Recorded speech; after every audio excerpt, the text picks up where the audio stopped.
So no, I'm no master of postcards. That I just knew it was special.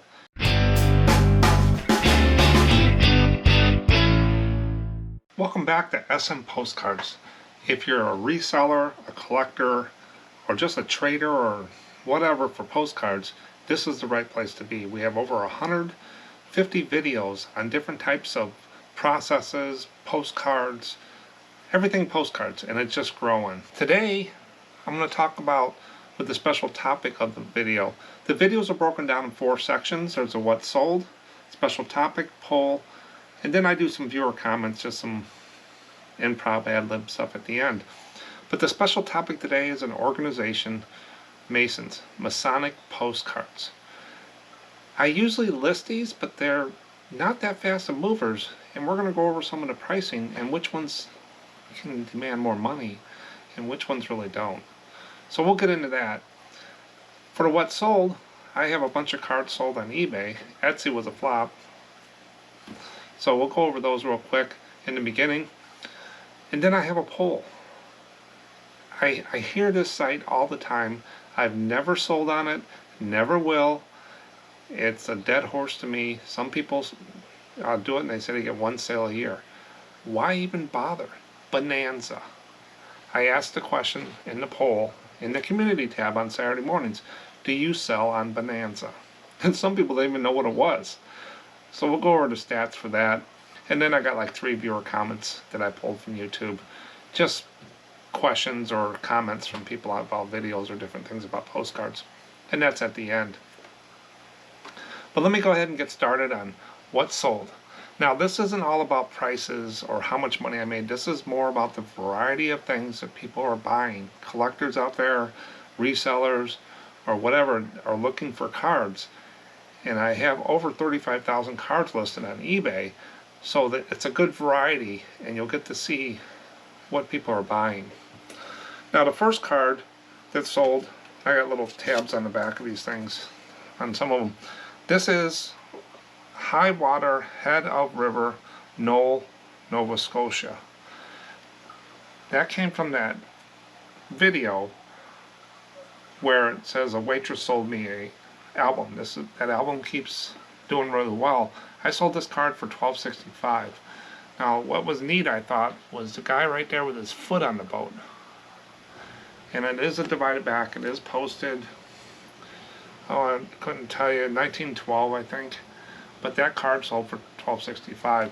So you always want to get little neat scenes in there with the guy in the boat. I upped the price. Next one is Hodges Gardens, Many, Louisiana. Many, M-A-N-Y. Just a view card of a garden. Sold for $4 to $5. Next one is Dinosaurs, Tyrannosaurus Rex and Triceratops in Dinosaur Park, Rapid City, South Dakota. Dinosaurs, Triceratops, T-Rex, and a dog. It's a linen card. It's got a little goober in the back there, unposted, and this sold for $5.65. I always bump these cards up a little bit when there's dinosaurs and stuff on there. And if you get the Sinclair, I think, dinosaurs, you want to check those out. This one is Pedestrian Underpass, Parking Field to Beaches. This was posted in 1951. It's just people walking on a pedestrian underpass. I don't know. It wasn't posted. It's got a date on the back, 1951. Chrome card, $4 to $5. Then if you've been watching the videos, that nasty album I bought at the auction for $400 had a bunch of Hollywood photos, 8x10s in there. I haven't done 8x10 photos in a long time, so I didn't have the material. But one of these sold, and it sold for $7 or $8, which I was expecting to get out of these. And some of them went a little bit more, but this is one that sold. It's of Robert Wagner, A Kiss Before Dying movie. He's on a staircase, right there. That's an 8x10. Now this sticker right here is a removable sticker. That's my inventory number in the box. So I just pull that off. I don't ship it with the stickers and stuff on there. This is, I didn't have the materials, and I like to sell things like I would like to receive them. I could put this on a piece of cardboard, wrap it up, poly bag, the whole works, and just send a photo. But I wanted to put it on a board, so this is a 1/16 inch board that I bought, and an 8x10 sleeve that actually folds down and adheres to itself. So this is all nice bagged and boarded. It fit perfectly. Robert fit right in here. Then people have asked me, how do I ship them? So I didn't have the 8x10s. I had the bigger envelope still. So I found these. And I'll put links in the description of the video below. And there's a lot of links in the description. A lot of stuff about clubs, shows, just a whole bunch of stuff. So you want to make sure on the YouTube videos, not just mine, but get down in the descriptions. There's a lot of deals, or it can answer a lot of your questions. But this is a stiffer mailer. If you use these eBay envelopes, these brown ones, you know what I mean about stiffer. That's what this is. So I'll take this, if I can do this, and put them right side up. It'll be right inside here. It fits perfectly, nice and neat. So when they open it up, they'll have a nice presentation in there. It's not going to bend with that 1/16 board. It adheres to itself. I will put a little piece of tape on there with winter coming. It might pop. I'll put it perfectly in there. And then I put my stamp on the back right there to show that it's for me. And this is about 5 ounces is what this is. And it goes for about $5 first class, and I'll put the sticker right on there. That's all there is to mailing these. Very simple. Yeah, I could wrap it up, save money, but that's what it is. And I don't send them media mail. I don't use media mail. I just do first class and priority. I'm not going to deal with all the things, especially with the holidays coming.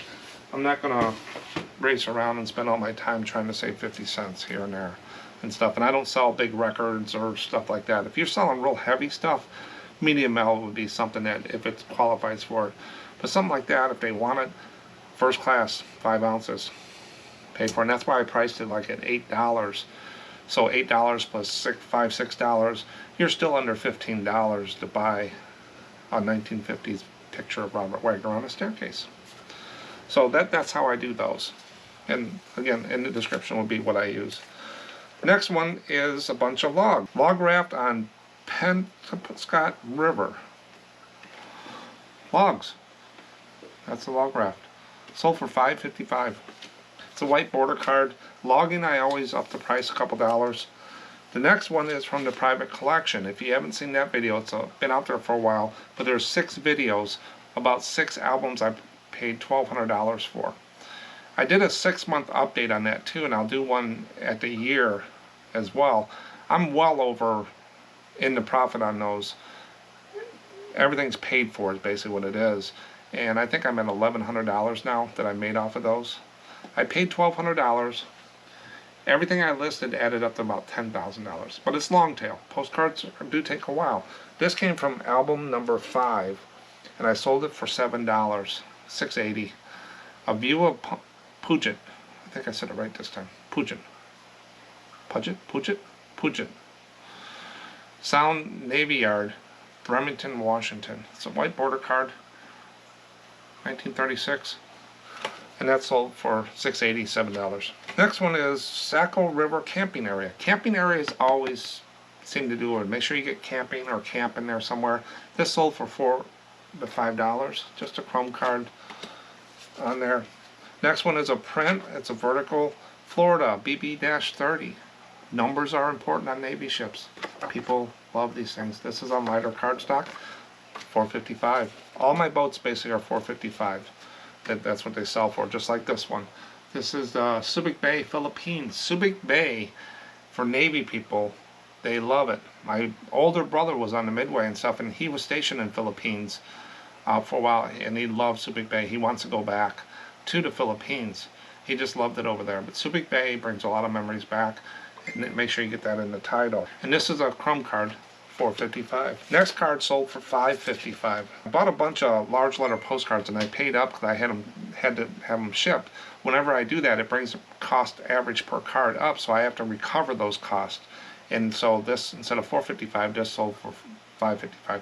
Now some of these large letter greetings can go for good money, so you always want to check them. on there. There's some real, I wouldn't say rare, but elusive ones that are not as common. So you always want to check these on there. Next one is the Quality Motel Lake Wright in Norfolk, Virginia. This sold for $4 to $5. Motels, hotels, signs, air views like this, unposted. It's a $5 bill all day long. I sell those all the time. I pick them up whenever I see them. I'm not afraid to pay a little up on those at the antique stores because it'll bring cash in. I won't make as much on the margin, but it keeps influxing cash in. So I sold 12 cards on eBay, or 11 postcards and one Hollywood photo, and the total came to roughly $85 for the day. The nowadays sales, I'll take that. That's no problem with that. And throughout the day, since I'm doing this in the morning, we'll probably get a few more sales in before I ship out, mail them out on there. But that's what sold. Nothing on Etsy. Etsy's kind of on the radar for 2023 if I'm going to stick with them or not. It just, why turn my head and look at a site that's only sales-wise is 1 to 2%? Is it worth my time when I can focus on eBay, which is a huge amount of my business? And a lot of people say, well, you don't want to put all your eggs in one basket. I was talking about that the other day with a friend, and he said something about Kobe Bryant. Someone said, well, Kobe, you don't want to put all your stuff in one basket. He said, what? Something happens, I'll just go out and buy some more eggs. Different way to look at it. I'm not worried by one issue on one site. It's going to happen no matter what. But if a site isn't bringing me value and it takes my time away, sure, it's a little bit of time, but why sell on 10 different sites? And you got to keep focusing when I can get better on one site. That's how and plus I'm kind of squeezing my business down, more focused on there, instead of being spread out all over and look at this, look at that, this sold here, these rules here, that rules here, they had a problem here. I don't want to do that going forward. I would like to squish it down and keep it to where I just come in, look at eBay, pack them up, list them, go on. Just think how much more I can do if I'm not looking at all these different sites. That's why I dropped HIP. The sync between eBay and HIP was the only sync I trusted and used because the volume on HIP was so low that if it didn't go, I wouldn't really have a problem. But some of these other sites that use these syncs that cross-list all their stuff across, I got to pay $25 to $50 a month. It just takes away from your margin, takes away from your time and stuff. And we're going to get into the poll here in a minute about one of the slowest sites I've ever seen. And people still sell on there. I don't know. Bonanza. But let me talk about the special topic today, an organization, Masons, the Masonic Postcards. Things have been around for years, Masons.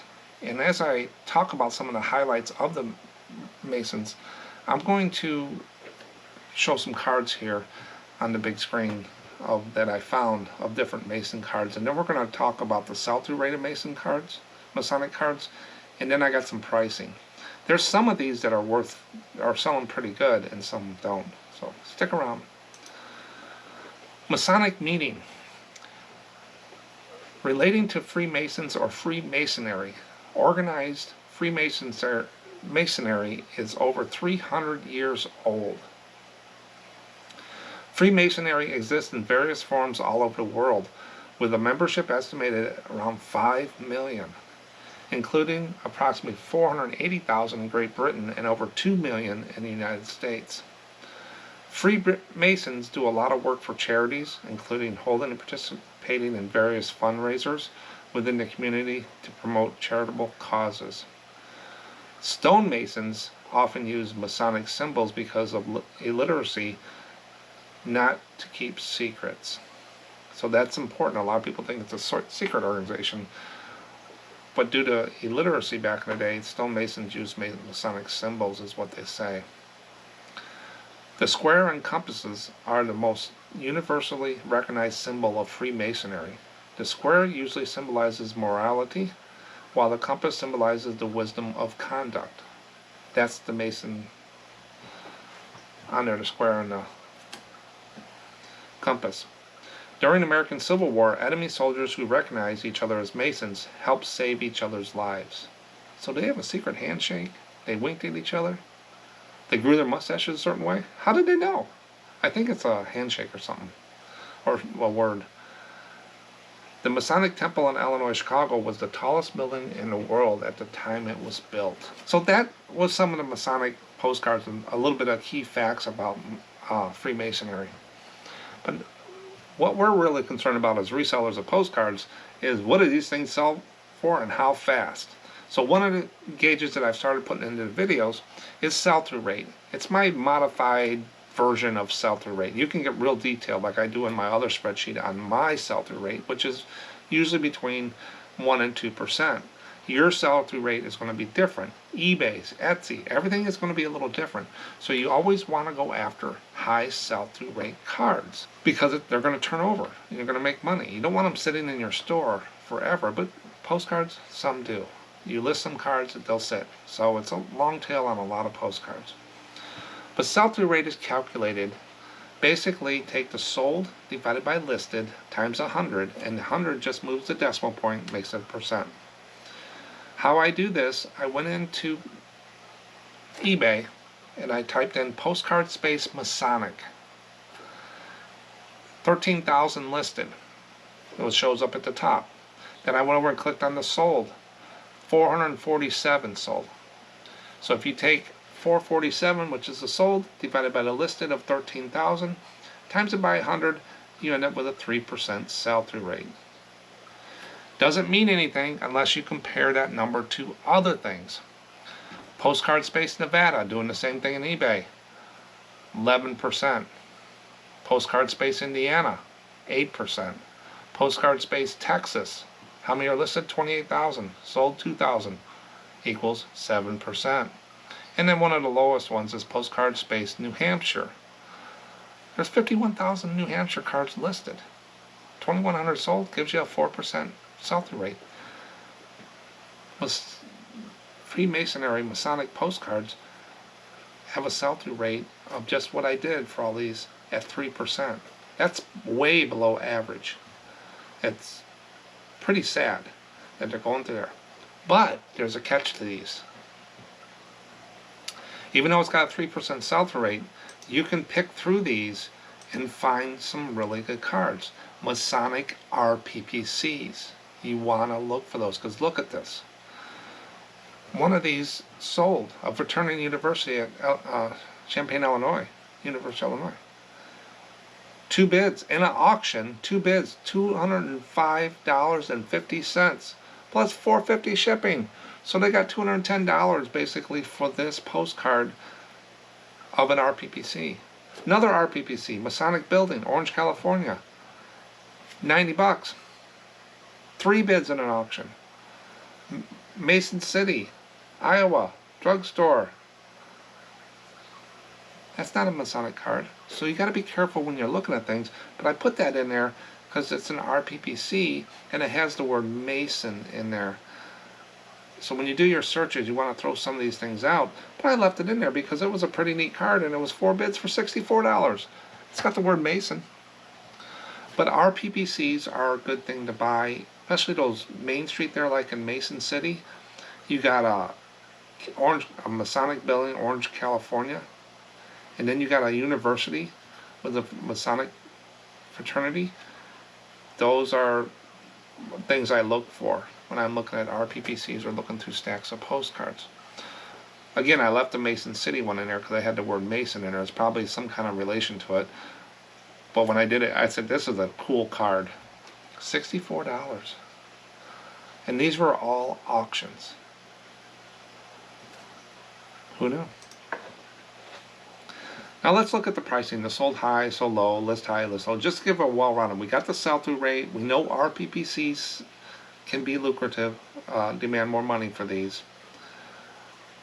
But what about what's regular average cards down the middle selling for? So here's one for $26.39 or best offer. Sold $27. It's a Masonic Hall in Sacramento, California. Vintage Postcard Masonic Temple in Missouri, University City, $23. Yeah, it looks like a white border card too, 1930, around there. And Masonic Temple in Peachtree Street, Atlantic, Georgia, $15 plus $4 shipping, $20. So they are selling, and they do get a little bit more money. But then when you looked at the so low, what some of these people put it up.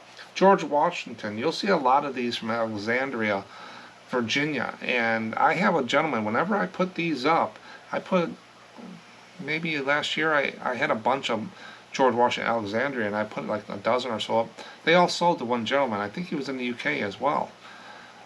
So people do seek out the George Washington Alexandria. They don't go for top dollar, but they will move. They'll turn over. This one's 99 cents. I think they're losing some money there. 99 cents best offer? No way. 69 cents shipping.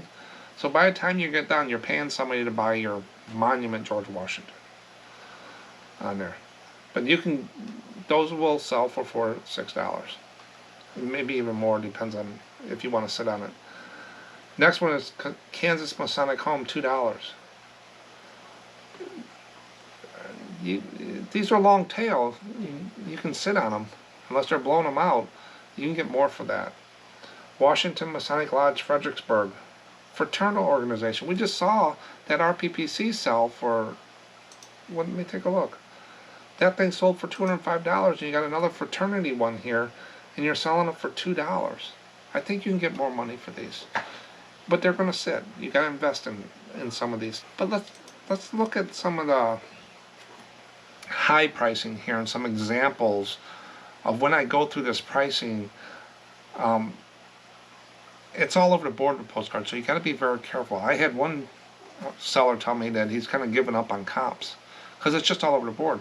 I look at it as an average. I just look and see, is it a $4 to $6 card, or is it a $10 to $20 card, or is it really something special? If it's a $4 to $6 card, it's probably going up for $455, $465, $555, $565, around there.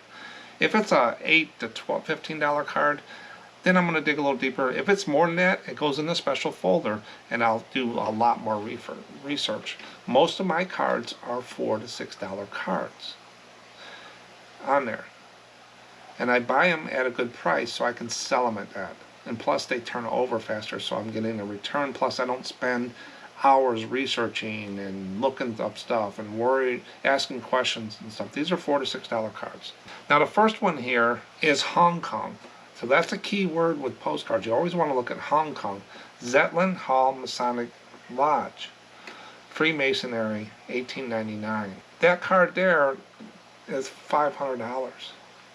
Plus $15 shipping from the Netherlands. I went out and found the same image for sale for $33.99 in some, I think it's pounds or whatever. But it's $40 US dollars. So you got one for $500, and then you got one for $40. The top one looks older, but is it worth $450 more? Could be, because it's Hong Kong. But $40. So there's a big stretch there. What makes these different? And that's the research you need to look at. Do you have a $500 postcard, or do you have a $40 to $50 postcard? That's a decision you need to make when you're doing that. The next one is the Masonic Temple in Chicago, the tallest building in the world at the time. $389. That's just a divided back card, it looks like to me. I don't have it in my hand. I found another one, exact picture. $1.15. Zero sold in Terapeak. Nothing sold. And they got it up for $389. Why? Is there something special on the postmark or something on the back? No, I don't think so. That someone thinks they got gold there, but that card's going to sit. The $1.15 ones has set. These have not sold. So you got to look at the sell-through rate. You got these cards, even for the dollar one, it's not, and they're none sold. Go back a year in Terapeak. So the sell-through rate is very poor on those. And then you look at the Colorado Springs one, $29.63. I found the exact same card on HIP for $3.90. So the spread's going to be around. But it doesn't mean you have to chase to the bottom to compete. If you're a good seller, you ship on time, you take care of returns and stuff like that, people are going to follow you. People are going to buy from you. These people are putting dollar cards up. They might just ship them in a plain envelope. That they don't take care of it and stuff. So how do you create value and goodwill with your business? answering complaints about things or questions. I don't get a lot of questions on $4 to $6 cards. I get more questions on RPPCs and higher value cards, which I don't have a problem answering. Some of them I do not answer. They're just playing games or whatever and sitting on the couch and then they never answer your question back if you send something. Some turn into sales, a lot of them do not. They turn into returns. But that just goes to show you with the pricing of putting, and it's just not Masonic postcards. This can happen everywhere, so you just got to figure out which ones you want to spend the time researching. But let's look at the listed low. How low did people do? Same thing, $1, 99 cents, 99 cents. These are just people turning stuff over. They got a stack of them. They put them up there, spending time. They're not making any money. The guy for $1, he might make 30 cents. But if you sell 1,000 of them, but you're still spending your time for that.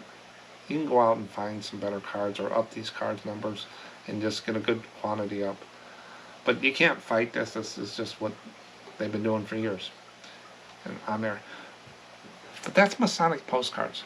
Look for the RPPCs on Masonic postcards. Any RPPCs you want to look at. And I left that Main Street one in there because you want to look at those Main Streets.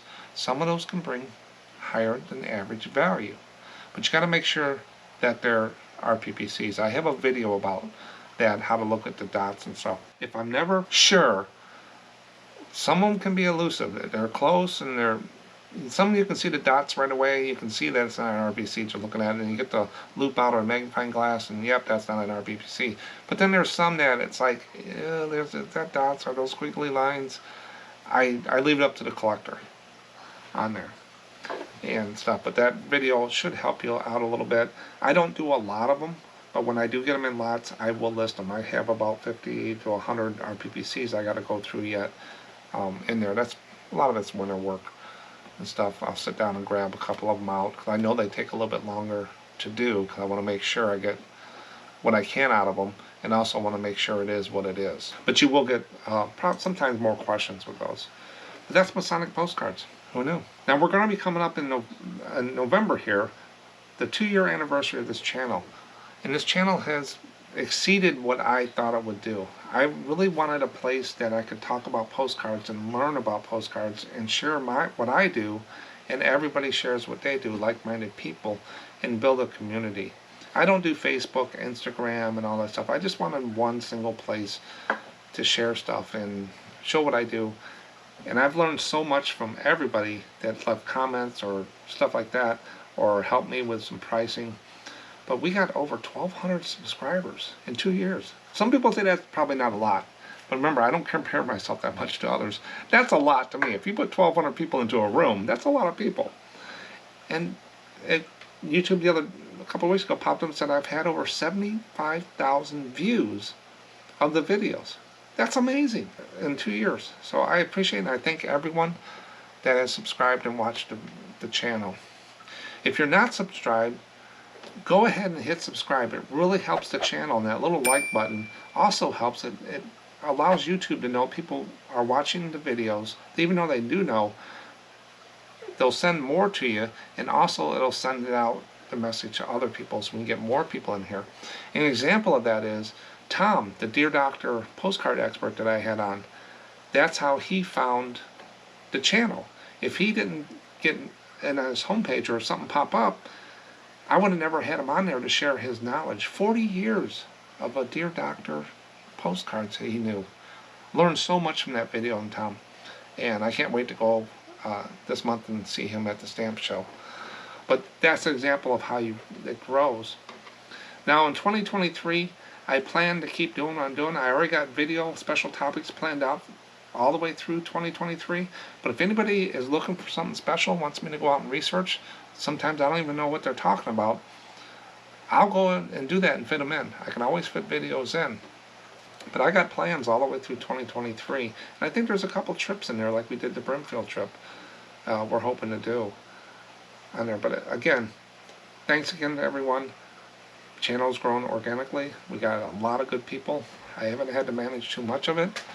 And I just enjoy doing it. I really like the technical part of the cameras, the editing and stuff, and also researching these postcards. I have learned so much more detail about postcard, like Freemasonry. It just refreshes everything. Now let's get into this poll I've been talking about. The poll I put out is, do you sell on Bonanza? Now, if anybody doesn't know, Bonanza is a reselling site like eBay, like Poshmark, like Macari. It's slow. I looked at it one time. It does have, everybody likes it because it syncs with eBay. It'll take your listings and you bring it over to your Bonanza, and if it sells, it's supposed to send it back and forth. I'm not for sure how well that works or who makes the change. I don't believe in those syncs. I don't trust them. Just from having a background, I do. If I don't have control of each end, I don't do it. And you don't have control of Bonanza, you don't have control of what they do on eBay, and you don't have control of what they do with the app here. You're buying a service that any place, anywhere they make one change, it can throw everything off. And things sell on this site and they don't take it down over here. All of a sudden you gotta cancel here, you gotta take it down over here. So you're constantly watching. I just don't want to do that. My Etsy and eBay listings are totally separate. If one sells on Etsy, I don't have to race to take it off of eBay on there. And if you got some good items, I wouldn't cross them because they're going to sell and go there. So, but Bonanza is a very slow site. I didn't dwell on it that long to notice that. So I asked the question, do you sell on Bonanza? I just wanted to see if people do. And if you have success on Bonanza, please leave in the comments, because I have not met anybody that has good success with Bonanza. Maybe some drop shippers out there I heard, but I just have never heard good sales on Bonanza. I'll hear, oh, I sold one on Bonanza last month, or I sold 2 this month on Bonanza. The participants said yes, 8%. 92% of the people that participated said no, absolutely not. They don't sell, which I was glad to see. Because these sites need to know, if they're not marketing and doing a good job and getting people in, buyers in, taking care of sellers, no one's going to list over there.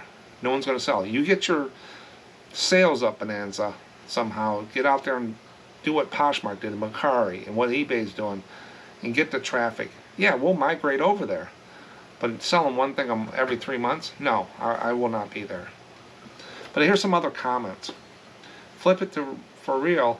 I used to eat there when I was younger, but the local restaurant's closed some time ago. No, it's not a Bonanza restaurant or a Ponderosa. So, thanks, Flip It. Cat D, barely. I still have my account and sold an item about a week ago. Mostly crickets for me over there. Jim Fuller, I tried it for 6 months, didn't sell anything. Joe Mechanic, wasn't that a TV show? Little Joe, Big Hoss. Adam Cartwright? Yes, it was.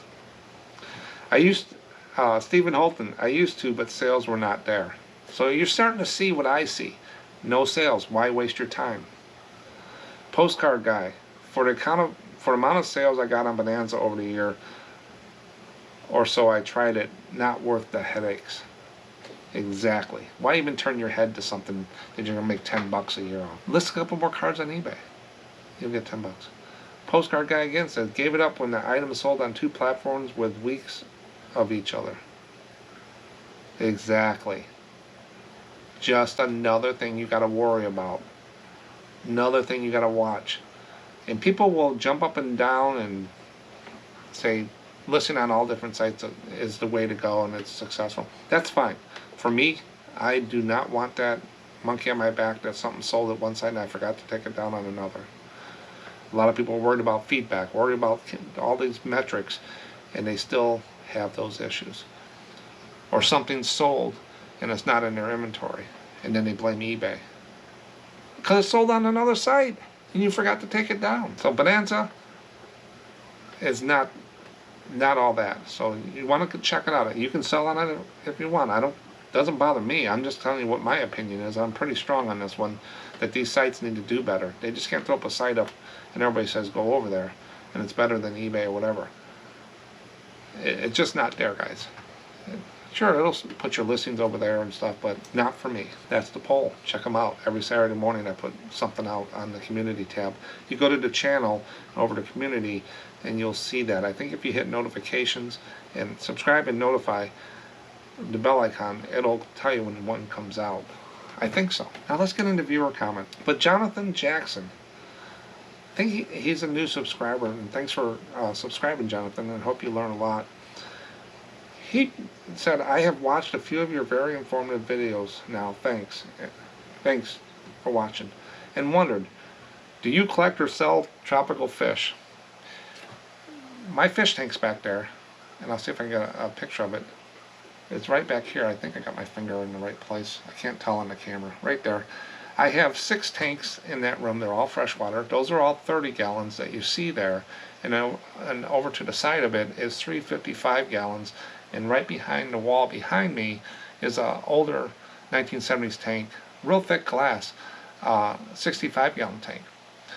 I have black convicts, I have silver dollars, I have Mabuna cichlids, I have some cold water fish and goldfish I put in a little pond outside. We have a little garden thing. I have firemouth cichlids in the tanks. I have a little divider there because the mama had babies and they'll kill each other. And then at the top there is Elmer. And I call him Elmer because Elmer glues white. He's a pink kisser gourami. And his brother is upstairs in a 55 gallon tank in our living room. And they didn't get along. That's why I had to bring Elmer down here and I left his brother upstairs. So yes, I do collect, and not collect, it's a hobby of mine. I like to do. And I don't sell them. I don't breed them to sell, no. Do you have a personal postcard collection? Kind of. I have a box of local ones, a lot of novelty ones, maybe 500. You've seen a lot of them on the videos and stuff, but I don't collect. Basically, my collection is what I'm selling. I collect to sell. So I'm more of a seller. But thanks, Jonathan, for your question. Alex Metz, wow, great card, Mark. This is on the Santa card that I sold for $1,900.